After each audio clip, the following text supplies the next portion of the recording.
From home automation and wearable devices to aerospace systems and heavy machinery, smart devices are everywhere. To perform effectively, they require fast, reliable, and efficient embedded memory. While NAND flash technology has advanced significantly, new bottlenecks are emerging as Moore's law slows, and system designers face increasing pressure to meet diverse and evolving market demands. Technologies like Kingston's eMMC provides practical solutions to enhance embedded memory performance. But how exactly does it work? We will explore that next.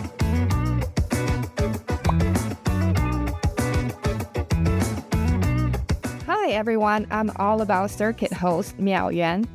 In today's Tech Chat, brought to you by Mouser Electronics, I'll be chatting with Marcus Garfunkel. He's an embedded field application engineer at Kingston Technology. We'll be exploring Kingston's eMMC solutions and how they tackle industry-wide memory challenges, plus a whole lot more. I'd like now to welcome our guest, Marcus. Hi, Marcus. How are you doing? Hey, Miao. Doing great. Thanks for having me. Really excited. Yeah, our pleasure. So what do you have for us today? For today's discussion, we'll be talking about the market for embedded memory products, talk about eMMC and DRAM, the comparison of eMMC and UFS, which is, I think, pretty interesting. We will be discussing the product offerings. There's the evolution of managed NAND from raw NAND back in the day, product cycle of our memory products, the testing and validation process we use, some design guidelines for you engineers out there, and then a little bit of a deep dive into what managed NAND is actually, what it really means. And then we do have a little animation at the end for our wear leveling, which I think is pretty cool. Yeah, lots of interesting topics. I would say I'm really interested in the comparison between eMMC and UFS as well. You know, those are very strong product lines, in demand these days. All right, so where would you find a managed NAND eMMC product in the market?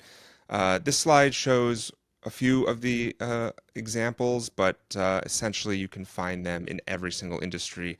Home automation is a big one, robotics, warehouses, agricultural, HVAC and security systems, and that could be in commercial and in the home. Wearables are a very big market. We have some products specifically for wearables, which we can talk about. VR and AR, aerospace, automotive, really everywhere. Another industry that's really coming up now is the network and telecommunications. Like you'll hear 5G and what really is 5G, but it's really on the edge where all the small devices are doing a lot of the computing, like on the cell towers and in the devices themselves. So you'll see a lot of embedded memory storage there, and autonomous vehicles and delivery systems and lighting, cooking, even faucets now have memory in them. So pretty much everywhere you see, and then even places where you're not seeing them, there's a market for embedded devices. So I got a question here. Like for all these product lines, do you have to have different product for them? Or, how are you going to handle the diversity in such a big range? That's a good question. Yeah. So it's not necessarily the product that's going to require the different device. It's really going to be the application.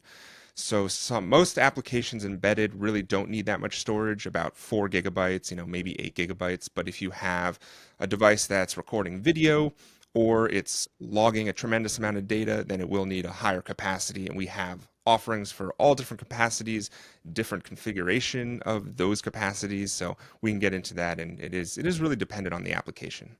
So you might have heard of UFS in conjunction with eMMC in embedded. I'll talk a little bit here about the differences between eMMC and UFS. eMMC, I would consider as the legacy managed NAND storage. It came about from when SD cards and MMC were kind of battling each other. SD card won that battle, and then the MMC specification kind of was in limbo, and JEDEC scooped it up and decided to put a solder footprint on it to solder down for some embedded application, and that's where the E in eMMC comes from for embedded. So that was back in around 2010. It's been very strong in embedded, and it's great for legacy products. Um, Unfortunately, one issue with eMMC is that it is limited in its capacity and its bus speed. So when mobile devices, which originally used eMMC, started getting more powerful and requiring more capacity and faster bus speeds, another technology had to come through, and that is UFS, which is Universal Flash Storage. And UFS is great because it has capacity into the terabytes. It has a very, very fast interface for fast data transfer speeds. But with that capability does come challenges, which mean that it is a complicated bus protocol for the SoC that's dealing with it. Also, the spec that defines everything about UFS is not backward compatible with previous versions. So if you have a legacy device or an embedded device that you want to have a very long run time, 10 years or so, you want to probably use eMMC just because you're going to guarantee that that spec is going to be backward compatible, whereas UFS is constantly changing. It's always on the cutting edge. So those are kind of the basic differences between the eMMC and UFS. I assume the UFS is faster. Is it because it has a different interface from the traditional eMMC? Yes. So everything about the standard is different. So the footprint is going to be different. The protocol, like the commands passed back and forth, are different. The bus pins and everything are different. And not only are they different from eMMC, but each revision of UFS is different. So UFS 2.1 will be different than 3 and so on. It's just how they're developing it for the fastest capabilities. So it's evolving for speed, kind of. Yeah, in that higher capacity, exactly. So as a designer, if I want to design a product, if I want to say my products for the next 10 years, I want my product to be, have the potential to grow in capacity and adapt to faster speed, I should choose UFS. Otherwise, should I stick with eMMC? So if you're designing something that's going to have a shorter life cycle, for example, a mobile phone is a great example because people, are buying a new phone every year or every 2 years. So if that has a different memory product in it every 2 years, it's going to be okay. If you're designing something that's going to be deployed somewhere that you want it to last 10 years, or you want to be able to continue producing a product for 10 years, and qualification is going to take a while, so you might want to consider eMMC, because if we come out with a new eMMC product in 5 years, it's going to be backward compatible with any product you already designed in. It'll be a drop-in replacement. Maybe the storage size will be different, or maybe it'll be a faster device, but the bus pins and the protocol and the commands and everything, those will be backward compatible. Can I ask one specific product like EV, electrical vehicles, like what does those customer usually pick? Are they still staying with the eMMC, or are they kind of leaning towards UFS now? That's a good question. So it depends on what part of the vehicle. If you're talking about like the ECUs and the HVAC control systems, those are probably going to be an eMMC or something that's going to have a very long life cycle. If you're talking about the entertainment system, that might have UFS if it has to have a lot of storage and very fast data transfer. But in those cases, you'll still see eMMC because we have products up to 256 gigabytes, and the max speed of eMMC is 400 megabytes per second, which is still fairly fast. So yeah, it could be either one in that case. And I will mention about the UFS for Kingston specifically, even with a legacy product that you're designing, if you design it with, let's say, a UFS 2 or 3, and 5 years down the road, you actually end up needing more of that original product, while it might not be available on the market, Kingston can help out with those legacy UFS products by, putting together a product that has a legacy firmware version on it with a configuration. So we can help with that as well. That's great. Like, how complicated it is to, say, custom design a product, to meet those specific situations? It's very complicated. Yeah, it takes knowledge from everywhere from getting the wafer with the NAND dies on it, cutting them up, putting them on the substrate, designing the substrate, packaging everything, wire bonding it, developing the firmware, testing it, and Kingston is in control of that entire process. So yeah, it is a complicated process, but we've been doing it for about 38 years now, so we've got it nailed down. So this kind of describes what I was mentioning before, where the divergence of UFS and eMMC happened back in like the early 2010s. You'll see on the left, there's the capacity of the device. So around 4 gigabytes and 8 gigabytes are where most embedded products are still living today. If it's a embedded Linux application, it really only needs like 2 or 3 gigabytes to run its base image. And then any applications on top of that, probably aren't going to take up too much memory. Whereas in mobile applications, you could see towards the late 2010s, they started really moving over to UFS because they needed that much higher storage capacity and faster bus. And that's where a lot of the leading edge flash manufacturers were putting a lot of their energy and effort into producing. So a lot of their NAND is going into UFS. Those large NAND manufacturers might not actually be advertising that they're producing a lot of eMMC. They might even say they don't support eMMC anymore. But the key for Kingston is that since Kingston is such a large customer for all of the major NAND manufacturers, we are still receiving all the NAND that we need in the back end from all of the major NAND manufacturers, and we're able to take that raw material, put it in a package, test it, and then market it as eMMC. Kingston is definitely going to be the best resource for any customer looking for eMMC, even when the majority of the industry is trying to move towards those much faster and complicated devices like UFS. Yeah, like speaking of that, just a couple years ago, there's the chip shortage. I think we're still experiencing the aftershock of it. Did it affect Kingston, or how did you manage it? So in the grand scheme of things, it really didn't affect Kingston all that much. And the reason is because of those long-term agreements that we have with all of the major NAND manufacturers.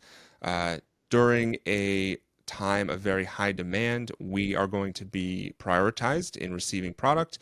And in the flip side of that, if there is a huge abundance, which there was about a year or two ago, we're still going to be buying that up, which is great because we have the capability of storing all of the material for when it's needed. We can repurpose it for different products within the industry. So we're just positioned in a really good area, and those big market swings don't affect Kingston as much as it could affect a single manufacturer. Yeah, let's look into like in the near far future, with the recent crazy development in AI, is Kingston positioned like with a lot of stockings and then, ready for the next wave of, huge demand in this industry? We are always talking with all of the NAND suppliers. We have seen one instance of AI really pushing for a lot of demand is in DRAM, specifically HBM. A lot of the DRAM manufacturers are putting a lot of effort into the HBM, which is very heavily used in AI. So some of the other customers that aren't using HBM are, I wouldn't say suffering, but are seeing effects of lower supply. And then as well as AI moving to the edge, or for example, moving to your device, so your phone, or even like a home hub or a screen that you'd put on your kitchen table to read you the news or something. Those are starting to get the LLMs directly in them, and those are large files. They need a little bit more storage than normal, so you are seeing a higher requirement for capacity in memory in a lot more devices. So that would then bring more capacity for eMMC into those devices. So it's really both. It's affecting the memory industry in a lot of ways. So this is going into a little bit behind the scenes of like where I work and where the engineers in Kingston work. These are some of the common SoC manufacturers that you'll see that are going to be needing both eMMC and DRAM. So the Texas Instruments Satara, which is in the BeagleBone, and NXP's IMX line, they all have SoCs that require NAND memory for the Linux image and then some DRAM to actually run the kernel. So we have in a lab in our facility called King Labs, where we have tables and tables of all these devices, different configurations of them.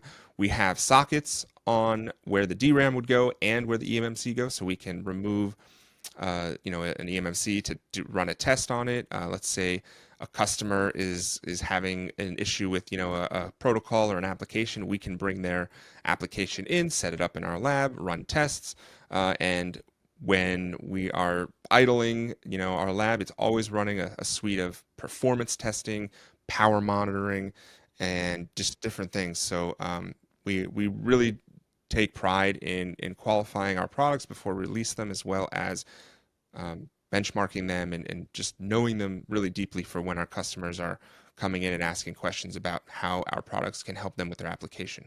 So are these Cetera IMX67, these are all your customers' real Yep. product, right? Yeah, these are actually the EVKs. So these are available from the manufacturer. And then the customer can take those, they can develop their application, and then take the reference design from these manufacturers, bring it to their own board, their own product, and it makes it really easy to develop with. Yeah. Say a customer comes to you, say, well, I got Kingston's chip on my system and I am experiencing this and this problem. Are they going to communicate with your engineer directly? How are you going to help support your customer in this way? Problem? I've never heard of anyone having a problem with Kingston. That's No, I'm just right. kidding.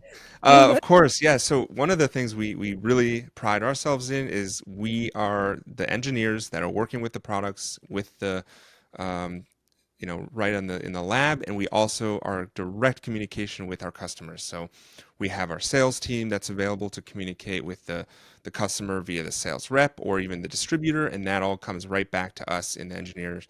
Where I'm working in this lab, just face to face. We do Teams calls, by email, phone calls. I haven't texted a customer yet, but I'm sure it could be done. But yeah, we definitely offer any form of communication with the customer directly to our engineers, which is Yeah, not something you'll find in I don't think any other major NAND manufacturer. right. Thank you. So this is our design guidelines. I think because a lot of the people we'll be talking to or who will be listening this are engineers, I just wanted to briefly give a little bit of background about if you were designing with eMMC, what kind of things you could start with. So we do have a kind of order of operations for when you're designing. We recommend starting off with the SoC vendor reference design. So before we were seeing the NXP EVKs, those EVKs have reference and design files available right on their website. You can download those into your schematic program or your development software and just start tinkering, modifying and everything like that. It's really great to start there because some of the interfaces like eMMC and like DRAM, they're very complicated and they've already run the traces, figured out the impedances, put down the decoupling capacitors and the series resistors and pull-up stuff like that. And it's all done and it's all been qualified and the signal integrity is there for everything that you'll need.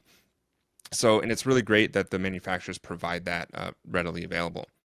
The other thing is when you design that footprint in and the layout, all of that is specified by JEDEC. So you'll know if you design with their board design and install a Kingston product, which is also conforming to the JEDEC spec, it is very high likelihood to work right out of the box.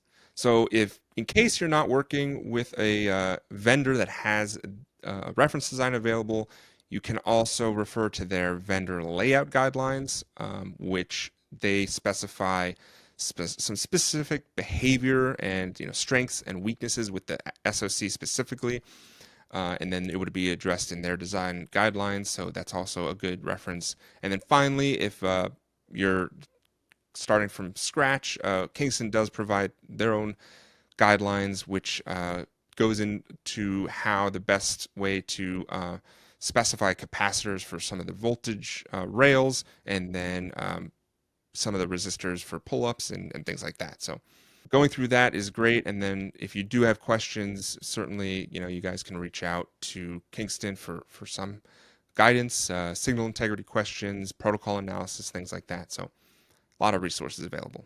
It's great. There's a pool of knowledge that designers can rely on and then just pull whatever they need out of it. And I'd love to hear that some of these are automatic.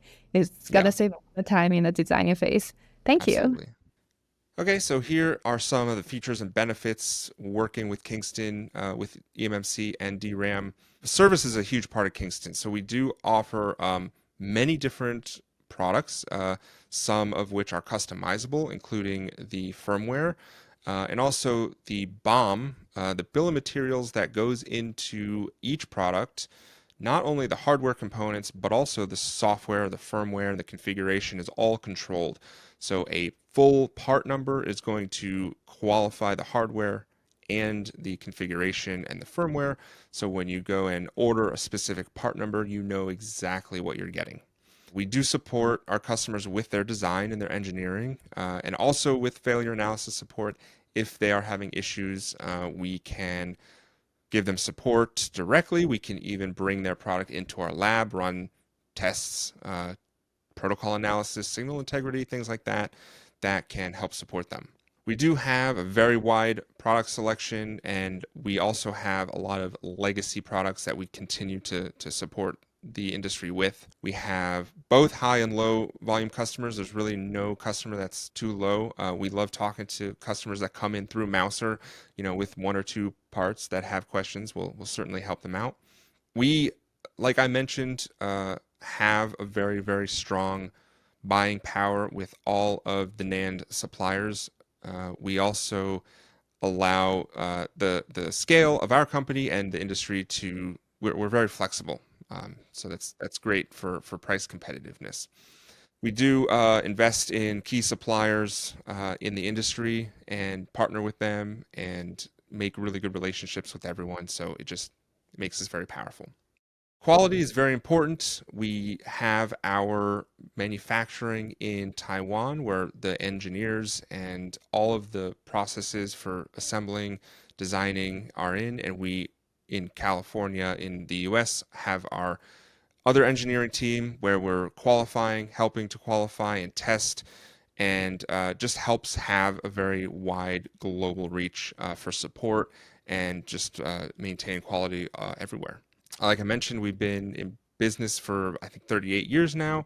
So we have lots of experience in both the DRAM and flash products, and we also have a SSD line, which I think the last tech chat that we did was about, which was interesting, and eMMC. So that's great. Have you ever counted how many product line or product Kingston is currently supporting or producing? I don't. It changes actually fairly often. I think we have like a little cheat sheet internally, which is just an Excel spreadsheet that has every part number, and it's constantly expanding, and definitely can't keep track of how many we have at any one moment. Exactly. That's crazy. So here is our embedded product solution portfolio. On the left side is our managed NAND, so that's the eMMC and the UFS. We do have some automotive temp products coming out this year. The automotive temp goes up to 105 degrees Celsius. We have capacities from 4 gigabytes to 32 gigabytes in the eMMC small package. In that little picture there, the one on the left, you can see that some of the extra substrate around the actual footprint has been trimmed away. Because we are doing the entire assembly and testing and everything, we can design the substrate, design the package and everything to fit inside of the actual footprint of the device to make a small package, which is nice for small form factor products. The capacity of eMMC starts at 4 gigabytes and goes up to 256 gigabytes. We do have a commercial and industrial temperature range in addition to that automotive temp. And with eMMC, because it's managed, there is a controller in there. It's running firmware, and we offer firmware configuration, programming offerings for our customers. So if they have a golden image of Linux that they want to use in their product, they can send that image to us. we can burn it into the eMMC from our factory and deliver it to the customer. It gets soldered on the board and just boots up right away. They don't have to worry about the programming and whatnot. So that's a really good feature that a lot of our a lot of our customers appreciate. On the right side, we have our discrete DRAM products. We have a 64 gigabit LP DDR4 and 4X offering. We have also an automotive temperature range for the 2 gigabit and the 4 gigabit DDR3. We have an iTemp LPDDR4, which is now sampling. And then we have our DDR4, normal DDR4, which is a 4 gigabit to an 8 gigabit size. And then our DDR3, which is quite old, but still very, very prevalent in the embedded industry. And we have our 2 gigabit and 8 gigabit offering there. We also have for all the DRAM, we have commercial and industrial temperatures. Which product is the most in demand now, like driving the, most demand? I would say the most demand would be the low capacity eMMC. And the reason for that is just because, like I mentioned earlier, a typical embedded Linux application really doesn't need all that much storage, might need 2 or 3 gigabytes plus the application. And those can be relatively low price. They can be easily manufactured, and they can go into just millions and millions of products. And those products can continue being in demand for 10 years, 20 years. And that paired with, a legacy DDR3 memory can be very high performance. And those I would say would be, the bread and butter of the managed NAND world. So in the middle, we have our combination products, which are our eMCP. So MCP stands for multi-chip package. And then we have our ePOP, which is package on package. These are very unique because they combine the managed NAND, so they combine the eMMC with the DRAM into a single package. That package there is actually about the same size as the eMMC. So we incorporate the LP DDR3 or 4 or 5 into the same package as the eMMC and the UFS, which is really great for extremely small form factor products. Wearables are a common application for these. The eMCP is going to be a soldered down component containing the eMMC and the DRAM. That'll be sitting right next to your SoC. The POP, which is package on package, is designed to sit directly on top of the SoC. So the SoC is going to have a solder pad layout on top of its little chip, and then the POP package goes right down on top of that. So that's great for wearables and very small form factor products. One drawback, though, for that is if in the future either of the devices inside of it have to get changed. For example, if the NAND has to get a new revision or something, or the DRAM changes, then you would have to qualify that whole package rather than just the eMMC or the DRAM. So that's one thing to consider. But it is a great option. Yeah, it's a great option. Like it's very innovative way of packaging. Is there any challenging, with manufacturing a chip on chip kind of design, and then, like DRAM generate a lot of heat? Would that affect the NAND? That's a good question, actually. I haven't heard of these packages being affected that much by heat. It certainly could be considered, if your SoC is generating a lot of heat, having proper cooling is important. One common issue that we do actually deal with is heat from the SoC affecting the NAND. And some things to consider when you're designing, for example, is to have maybe the airflow go over your eMMC and then pass down to the SoC to carry that heat away from everything, rather than having the airflow go over the SoC and then passing over the eMMC. For example, we've seen some issues with that, but heat in NAND is definitely a good thing to consider. So this is showing Kingston's lifecycle process when we are involved with customers. you might ask, when does Kingston come into a project? What part of the project can Kingston come in and help? The answer is any part of the project. So if it's a napkin sketch and you're not sure what memory you need for your project, we can come in and give you a presentation like this, describing all of the options. If you already have a design and you know you need a specific eMMC, but you're not sure what firmware configuration or capacity and stuff like that, we can come in and go a little bit deeper just to helping with that. If you already have a prototype and you're sampling different products, we can help with the prototyping. We can do a protocol analysis on your eMMC if you aren't sure why you're getting a response from the eMMC when you're expecting something different, or we can do a signal integrity, or we can even take a native eMMC device and convert it to pseudo SLC if that's required, to give you compare and contrast. And then if you don't have a BGA rework tool, in your office, which probably isn't too common, we have all those tools in our lab. You can send us the board and we can help swap out components for you if you need it. In production, we can, like I mentioned, all the BOMs that we use in our products are controlled. So in production, when you're ordering a specific part, it's going to be the part that you order, so you don't have concerns with that. We help with logistics, forecasting, and all those things in production.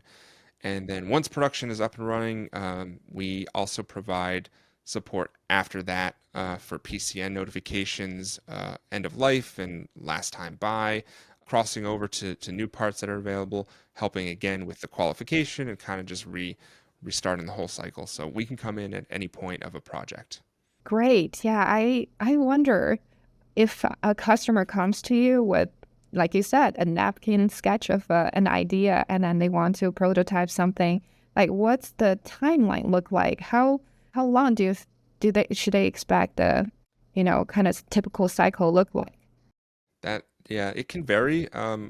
It can be fairly quick to maybe 6 months if they're doing a small run and doing a kind of prototype thing like that, or if it's a very large product which is going to have millions of units, that could take up to 2 years.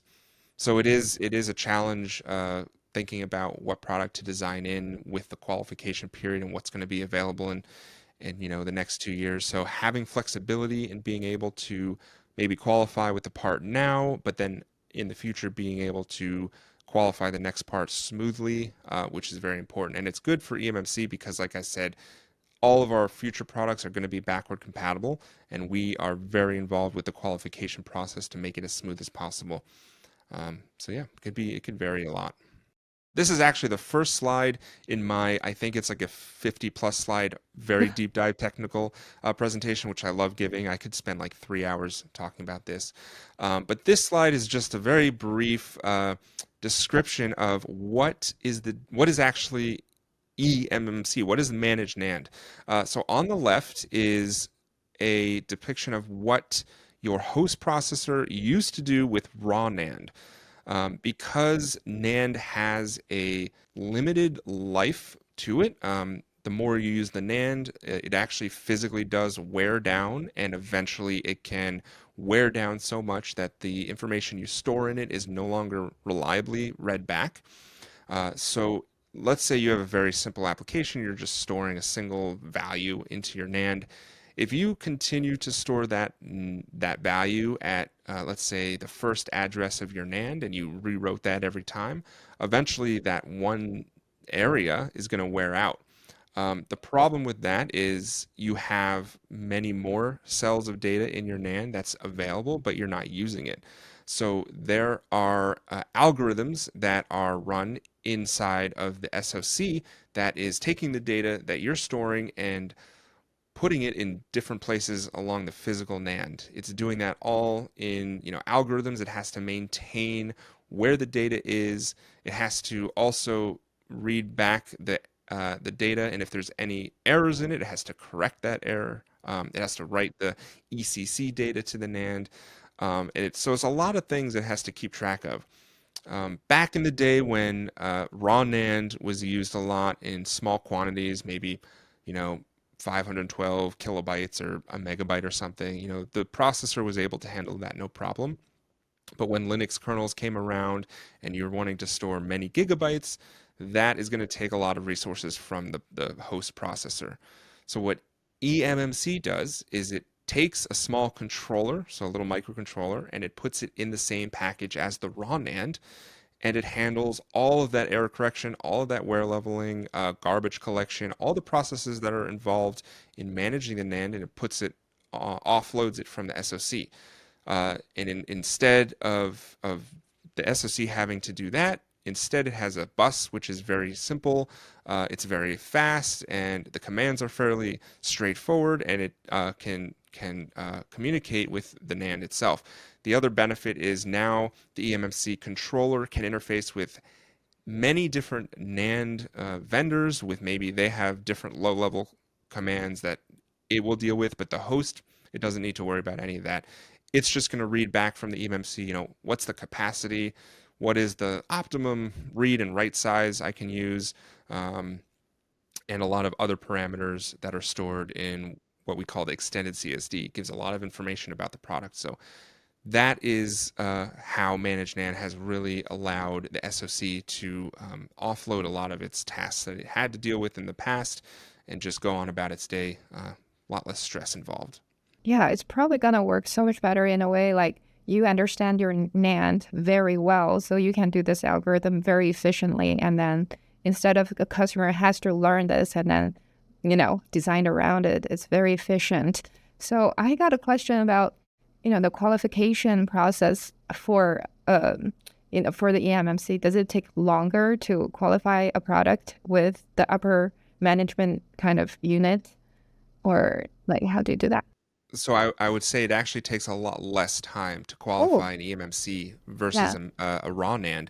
The reason for that is because the eMMC standard is backward compatible. JEDEC comes out with all the commands that are needed to communicate with the eMMC. So an eMMC that came out 15 years ago is going to work with an eMMC that came out yesterday. There has been features developed and added since then, but the underlying communication, the extended CSD values, registers, things like that, they're all the same. So your host, it just sends the same command out to the eMMC, and it receives the response, the data, everything's the same. With raw NAND, you actually need to know the page organization, the erase block size, how many uh, program erase cycles are available, and things like that. You need to know all of that in your program that you're writing to be able to communicate with it. So yeah, if you're requalifying a new raw NAND solution, you're probably going to have to go into your 10-year-old code repository and make some tweaks, and no one wants to have to do that. So eMMC has really simplified things. So this here is a animation that our engineering team made a while ago, which I really think is cool because it shows in a visual way what is actually happening with a wear leveling algorithm inside of the eMMC. So each dot on this graph is a single block in the eMMC NAND, the physical NAND. And as you can see, they are inching up from the bottom because they're being erased. Uh, and this test was actually just writing a single piece of data to the NAND or to the eMMC over and over again. But as you can see, the data is being spread out perfectly evenly across the entire physical NAND. You can also see that some of the data was kind of hovering at the bottom, not being used. But once the erase count for some of the blocks reached a certain level, the controller said, "Oh, okay, these are starting to get a little bit more aged than the rest. Let's go back up. Let's pick up the newer blocks. Let's bring them back up." And we see this what we call a cloud of erase counts that are all now moving up, and it's very even, and you know that any data you store is going to have the data retained about the same level. Now, you'll also notice all the way on the left, there's a set of blocks there that are shooting up a lot faster than everything else. Those blocks are part of the system memory that's storing the address tables for mapping between the physical location in the NAND and the logical addresses that the host's using.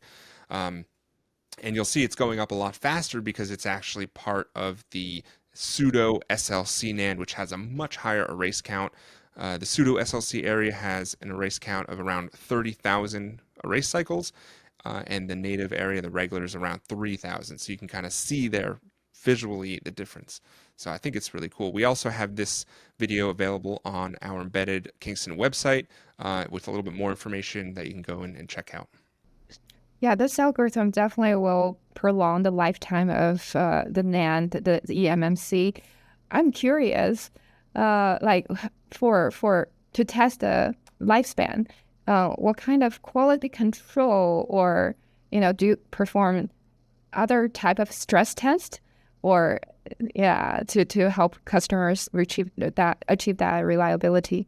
That's good. That's a great question. Yeah, we actually spend a lot of time with our customers describing how that process is done. So the way that we recommend doing it is taking the normal application that they would use in their everyday product and putting in a little bit more detailed debug information, like the exact amount of data that's being written from the host to the eMMC, and then also the exact program erase count in real time that's happening on the device.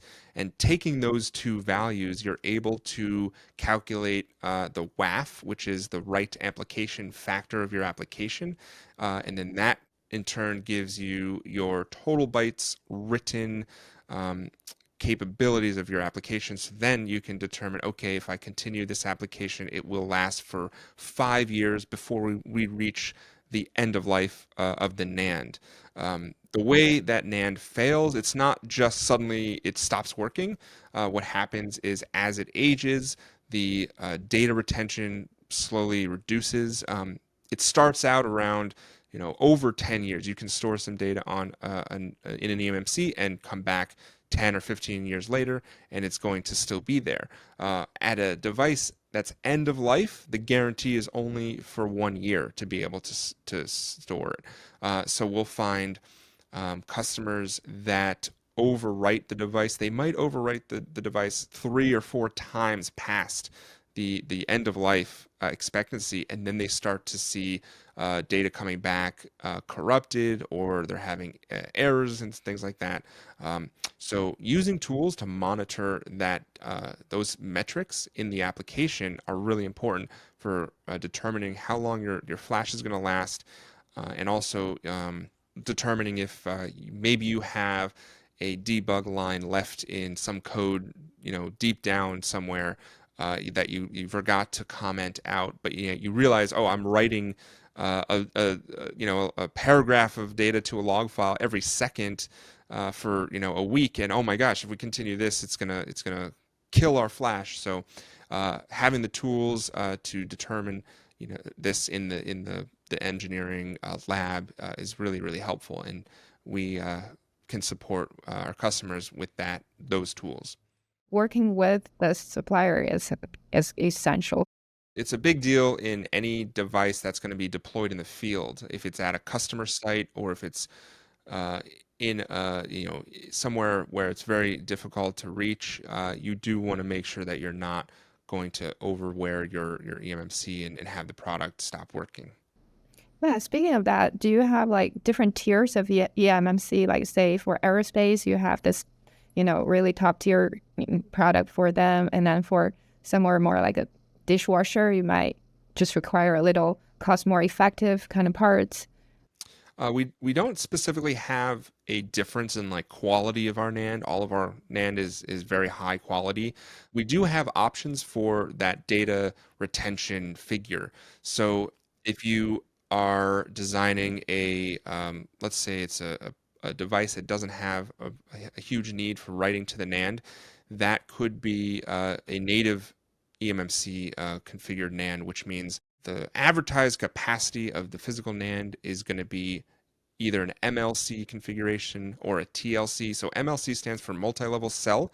You actually can store 2 bits of data in a single NAND cell. or a TLC, which is triple level cell. You can store 3 bits of data in a single cell.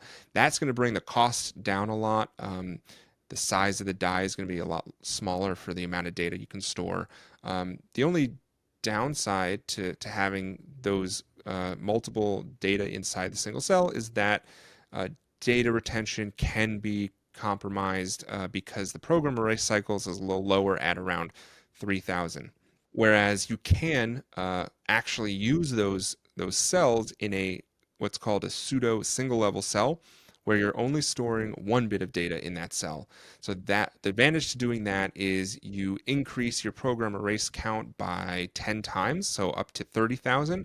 So your data retention is going to be much stronger, but also you're going to be reducing the capacity. So if you're buying a 4 gigabyte part, which is an MLC, it's going to be reduced by half the capacity. If you have a TLC product, that'll be reduced down to a third of the capacity. So there are trade-offs, but that allows products to cover a wide range of applications. Cost-wise, as you mentioned, we have like different flavors of flash. Like would customer consider like, some product over others from the cost perspective? It really has to do with the application, but the TLC products will be a lower cost per bit. Now, the cool thing also is as the lower capacity devices start to leave the market, just because the demand starts to go down, you can take a higher capacity device. Let's say you can take a 32 gigabyte or a 64 gigabyte, if it's available, and over provision it to act like a 4 gigabyte or an 8 gigabyte. You're going to have so much extra physical NAND that your data retention is just going to be off the charts, because each time you write to your 4 gigabytes, you're actually only writing to a small amount of the physical NAND. So we have the capabilities of doing that, configuring that with the firmware and any configuration. So that definitely is another advantage to Kingston, to having control of every single facet of the product, so that when the lower capacity NAND starts to leave the market, we still have options to support those legacy products. Oh, that's great. Yeah, because that's just, it boosts your reliability, and having that redundancy is going to be hugely helpful in the long run. I can see it's a great feature. Thank you. All right, yeah, so I will mention that all of our embedded products are available at mouser.com. We have them in stock. You can buy one of them to test with a prototype. You can buy a bunch of them if you need it for like a quick prototype run. We have many of our eMMC products, our DRAM, our UFS, and the EPOP and more. There's a lot of really great resources on the website too. We have videos, we have product descriptions, data sheets, and then ways to contact us for any questions. And we really like working with the customers through Mouser. It's been a really great experience. That's great. Yeah. Thank you so much for all the information shared with us today. Glad to have helped out describe a little bit about managed NAND and eMMC. That wraps up today's Tech Chat. A big thank you to Marcus Garfunkel for a deep dive into the Kingston's embedded flash solutions. I really learned a lot today, and sure our audience did too. I also want to thank our sponsor, Mouser Electronics, for making this Tech Chat possible. For more information on Kingston's lineup of memory products, be sure to head over to Mouser.com today. I'm Miao Yuan for All About Circuits. Thank you for joining us.